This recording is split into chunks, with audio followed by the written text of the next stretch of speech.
Bienvenue sur Handicap Radio TV. Le 5 octobre 1789, un événement populaire sans précédent bouleverse la Révolution française, la marche des femmes sur Versailles. Ce jour-là, à l'aube, des milliers de Parisiennes, ouvrières, domestiques, poissonnières des Halles, prennent la route du château du roi.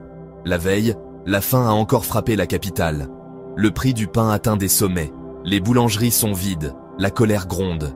Les femmes, premières victimes de la misère, décident d'aller chercher le pain à la source, le roi lui-même. Parties de l'hôtel de ville, elles marchent sous une pluie battante, armées de pics, de fourches, parfois même d'un canon qu'elles ont réussi à réquisitionner. En chemin, elles entraînent des hommes, des gardes nationaux, des curieux. Le mot d'ordre est simple, à Versailles. Cette foule hétéroclite parcourt plus de 20 km, criant « Du pain !» À bas les accapareurs, et surtout, le roi à Paris. À leur arrivée, la tension est extrême. Les gardes du château ferment les grilles. L'Assemblée nationale, siégeant encore à Versailles, s'affole. Les délégués sont reçus par le roi dans la soirée. Je promets de distribuer des vivres et de faire baisser le prix du pain. Dans la nuit du 5 au 6 octobre, les grilles du château sont forcées. Des affrontements éclatent entre la foule et les gardes du corps royaux. 2 d'entre eux sont tués, leurs têtes promenées au bout de piques. Marie-Antoinette échappe de peu à la mort. Son appartement est envahi. Elle fuit par un passage secret pour rejoindre le roi.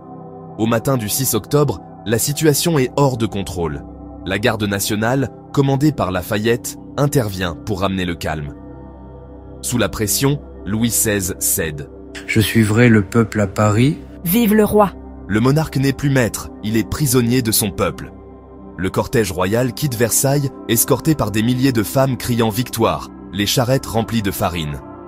Le voyage jusqu'à Paris, long et triomphal, transforme le roi en otage politique.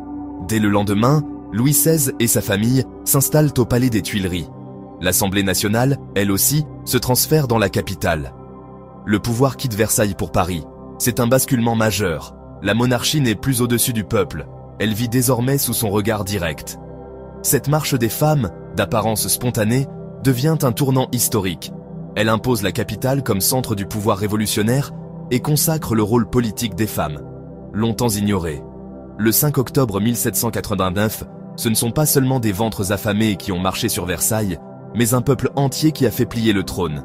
Cet épisode annonce la radicalisation de la Révolution et scelle le destin du roi, dont la chute commence véritablement ce jour-là. Vous étiez à l'écoute de Handicap Radio TV. Merci de votre fidélité, abonnez-vous et activez la cloche pour ne rien manquer de nos prochains récits.